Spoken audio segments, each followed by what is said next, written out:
Hi, this is Recruit, and today I will be teaching you how to be a partisan. If you don't know what a partisan is, it's the soldiers who go behind enemy lines, destroying logistics routes, blowing up enemy defenses, or scouting before major attacks. Overall, I would say there are 3 types of partisans: Logi killers, scouts, and PvE partisans. I will go over these 3 partisans in full detail with timestamps down below in case you want to skip to a specific partisan. Before we go over these different roles, let's talk about the vehicles that partisans will use. Light utility vehicles, also known as LUVs, will be used in most partisan activities. The Argonaut and the Drummond are the base LUVs of the Colonial and Warden factions. They each cost 10 armats and can be built in a garage. The Argonaut is the fastest off-road vehicle in the game. It can carry 4 people and has 7 inventory slots, while the Drummond can only carry 2 people and has a whopping 9 inventory slots. The next set of LUVs are the Icarus and the Spitfire.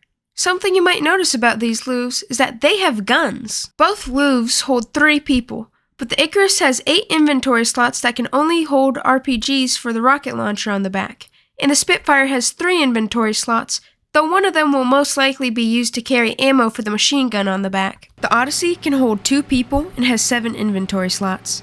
It has a hatch on top so that the passenger can use binoculars or a secondary weapon.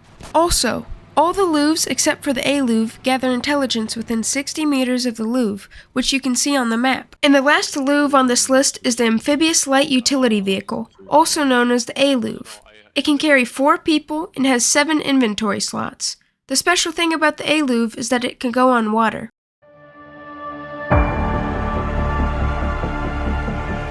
The first partisan on our list is the Logistics Partisan. The Logistics Partisan kit will consist of an Outrider's mantle, either the Argenti, Blakero, or Fiddler, 1 corresponding magazine in the gun plus 4 additional in inventory, a gas mask with 1 filter, 2 bandages, and finally, in all the kits you will always bring a set of binoculars, a radio, and a wrench. You will be using the binos to scout out for enemies and to look out for watchtowers so you don't get spotted. The radio will update your map every 5 seconds with new intel. Without it, you won't get any map updates. And the wrench will be used for unlocking enemy vehicles to either destroy or steal. After choosing a location to partisan, you are going to wait by roads to strike oncoming Logi trucks.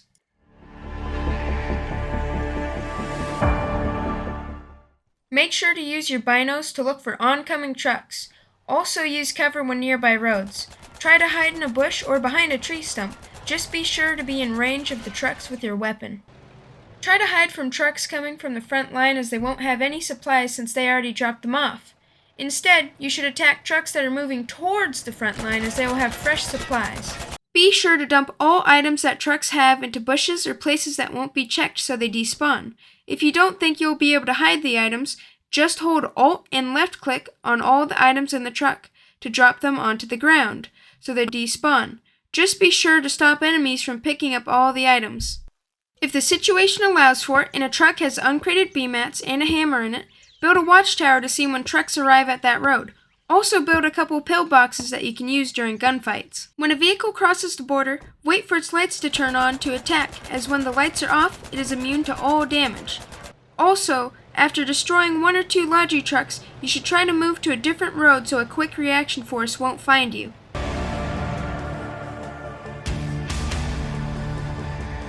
Next up, we have the Scout Partisan. The Scout Partisan kit is the same as the Logi Partisan, except this time you'll need a Drummond Light Utility Vehicle, which is also called the LUV. Again, make sure you have a pair of binos, a radio, and a wrench. Inside of your car, you will need 2 tripods, 2 listening kits, and a can of diesel. This time you're going to drive around hex borders until you find a place you want to scout. Be sure to record your scouting so that you can use the video to show other people weak spots in enemy defenses.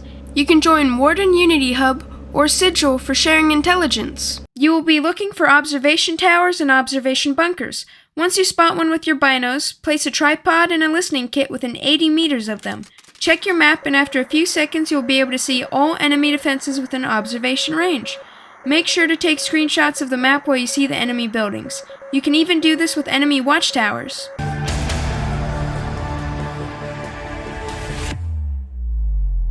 Stay at least 81 meters away from watchtowers so you don't get spotted. You should travel near the border of hexes to stay away from watchtowers, as people can't build near the borders. If you know that the place you will be scouting will be in a snowstorm, bring a shovel so that when you get cold, you can dig a foxhole and warm up. If you know that you will die because you're being hunted, return to home region so they cannot take the gear that is on your body. And if you cannot return to home region in time, just hit Alt F4 so they cannot see your name after you die, as people can check names from just the backpacks. Also, for people in clans, when you're scouting, be sure to leave your regiment beforehand or before enemies spot you. If your enemies know that you're in a clan, they will build defenses and prepare for an oncoming attack.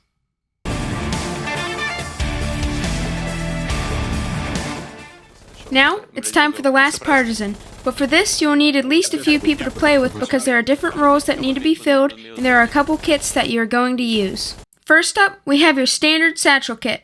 This is the one that you'll be using the most. It's pretty much the same as the logistics kit, except you only have a satchel, a smoke grenade, one mag in the gun, and one in inventory. As you can see, there is no wrench in that kit, but you should make sure that at least one person brings a wrench for the team. The next kit is your machine gunner kit, who will be suppressing enemy defenses. To suppress defenses, you just shoot at it with the machine gun until the flag starts blinking white. This kit will be using an outrider's mantle, a gas mask with one filter, binos, radio, 2 bandages, and finally, as you guessed it, you'll be bringing a Malone or gassed machine gun with 6 boxes of 12.7mm ammo. The third and final kit of this video is the Cutler RPG kit. This you will only use on occasion if you have scouted out the area and there are a bunch of pillboxes and machine gun pillboxes in your way. You don't want more than 2 people using this kit on your team. The Cutler kit will be using an outrider's mantle, gas mask with 1 filter, radio, binos, 2 bandages, a cutler with a loaded RPG, plus 3 additional RPGs in your inventory. Now that you and your buddies have your kits, you're going to need a ride. For PvE Partisaning, I recommend you take the Amphibious Light Utility Vehicle, also known as the ALUV. And inside of it, you'll want to take 1 fuel can and fill up the rest with extra satchels. Now that everything is ready, you will want to drive around borders until you find the spot you want to satchel. Use the cutlers if they are needed to destroy any pillboxes in your way, then move to a safe spot that you're going to attack the defenses from. Once you're there, have the machine gunner suppress one of the defense's weak points, use smoke to cover your positions, and charge forward with your satchels.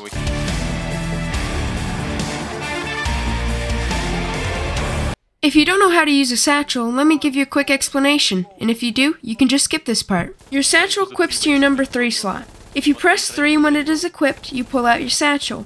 If you left click while holding your satchel, you will plant the satchel right where you are standing. It takes about 5 seconds for you to deploy the satchel. You will be in an animation that cannot be stopped except by being killed. After that animation stops, you will stand up and the satchel charge will explode after another 5 seconds. You must make sure that you and your teammates plant the satchels at the same time or else you might blow them up while they are deploying their satchels. I recommend someone to lead a satchel countdown to when you will all plant the satchels at the same time. My team usually just goes 1, 2, 3, plant, and on plant, we all place the satchels at the same time.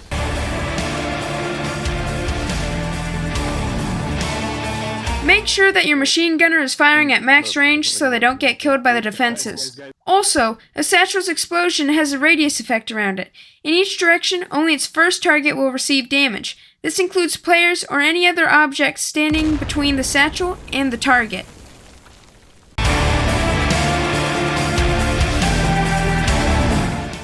Now, it's time for some general tips.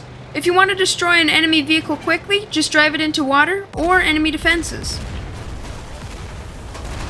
The easiest way to check the owner of base is to equip a hammer, press F to go to the upgrade menu, then check nearby watchtowers of the enemy base.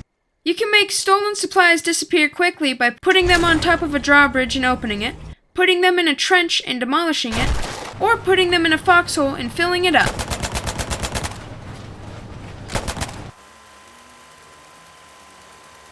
If a crane is destroyed, anything that was picked up by the crane will be destroyed also. Jumping across the border with multiple vehicles at once may lead to people disconnecting. Instead, you need to cross 1 vehicle at a time. And finally, the last tip I can give you is to get a few mods. I know that you might think you don't want mods, but they can range from extremely useful to extremely fun. These are the extremely useful mods I recommend. The first mod on this list is the Better Map mod made by Sensu. It helps with seeing the roads, shows you the elevation of the terrain, and even shows you the decay zone on the map. The second mod on this list is also made by Sensu and is called UI Label Icons. This shows the different weapons, materials, and items with different colors, shows what ammo types are used on the weapons, and even names them. Sensu is an absolute legend for these two mods, and I absolutely recommend them. If you'd like an alternative to Sensu's UI label icons, I would recommend Window User's Vanilla Item, Vehicle, Emplacement, and Factory icons, as these mods are also great. The third useful mod is the Advanced Compass mod made by Hubert. It's sweet, it's simple. I personally use it with just the azimuth, but if you want the hours on it, you can do that too. And finally, I also recommend a better visibility flag mod and a mod to make the enemies on the map look red. I just want to give a huge shout out to my friend Kamazuki. He was an absolute legend and he helped me out a ton with this video. This video would not have been released as soon as it was if it wasn't for his help. But that's all for today, folks. Make sure you join Warden Unity Hub or Sigil. If you want to see a video with some of these tips in action, I recommend these two videos. Thank you guys so much for watching, and I'll see you all later. Peace.